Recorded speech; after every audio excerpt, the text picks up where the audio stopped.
पाटीलसाहेब, काल संपूर्ण राज्यानं ते फोटोग्राफ्स बघितले, ते दृश्य बघितले जे कदाचित मुख्यमंत्री उपमुख्यमंत्री यांनी 2 महिन्यांपूर्वीच बघितलेले असावे.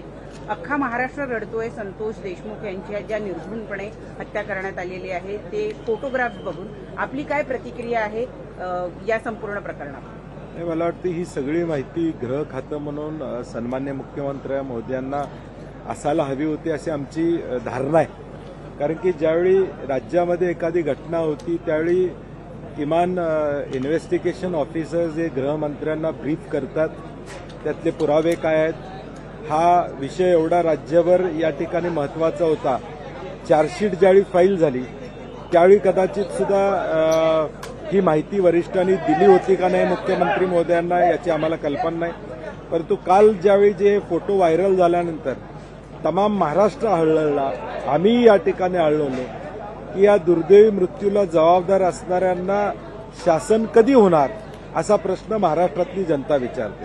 आणि म्हणून आम्हाला अपेक्षा आहे की सरकारनं आता या संदर्भातलं स्टेटमेंट द्यावं. जी कारवाई महाराष्ट्रातली जनता धनंजय मुंडेंच्या बाबतीत अपेक्षित आहे ती होईल अशी आम्हाला आशा वाटते. आज विरोधकांनी सभागृह न चालू देण्याचा निर्णय घेतला असल्याची माहिती मिळते. जोवर राजीनामा नाही तोपर्यंत सभागृह नाही. आता आम्ही एकत्रित बसू, कारण की सकाळी आमची बैठक 10 वाजता असतेच. आम्ही एकत्रित बसू आणि आज दिवसभरामध्ये कुठल्या मुद्द्यांवर पुढे जायचा हा निर्णय आमचा एक 10-15 मिनिटात होईल. महत्वाचं म्हणजे इतक्या क्रूरतेने ही हत्या झालेली आहे, चार्जशीट व्हायची वाट का बघितली जाते? धनंजय मुंडे यांना इतका सॉफ्ट कॉर्नर या सरकारकडनं का दिला जातोय? नाही, ज्यावेळी उपमुख्यमंत्री अजितदादांनी मध्ये स्टेटमेंट केलं की मी सुद्धा राजीनामा दिला होता त्यावेळी आम्हाला वाटलं होतं की स्वतः ते राजीनामा देतील, अधिवेशनाच्या आधी राजीनामा देतील. परंतु त्यांना कुणाचं पाठबळ होतं का राजीनामा देण्यासाठी असाही प्रश्न या ठिकाणी निर्माण होतोय.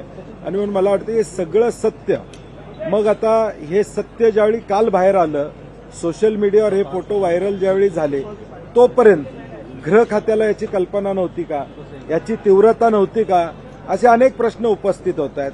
मग जे मी मगाशी म्हणलं तसं इन्व्हेस्टिगेशन ऑफिसर्सनी ही माहिती गृहमंत्री महोदयांना दिली नव्हती का, म्हणजे ते खातं आज मुख्यमंत्री महोदयांच्याकडे आहे. आणि मग अनेक प्रश्न आहेत त्याची उत्तरं कदाचित सभागृहामध्ये मुख्यमंत्री महोदय देतील की ही माहिती 2 महिने होती ती लपवून का ठेवण्यात आली होती, हे वास्तव सभागृहाला, आम्हाला आणि महाराष्ट्राला कळणं गरजेचं आहे. असाच एक मुद्दा म्हणजे प्रशांत कोरटकर याला सुद्धा अजून अटक झालेली नाहीये आणि आज त्या मुद्द्यावर सुद्धा विरोधक आक्रमक होतील अशी शाहू महाराजांनी देखील म्हटलं. छत्रपती शिवाजी महाराज ही आमची अस्मिता आहे.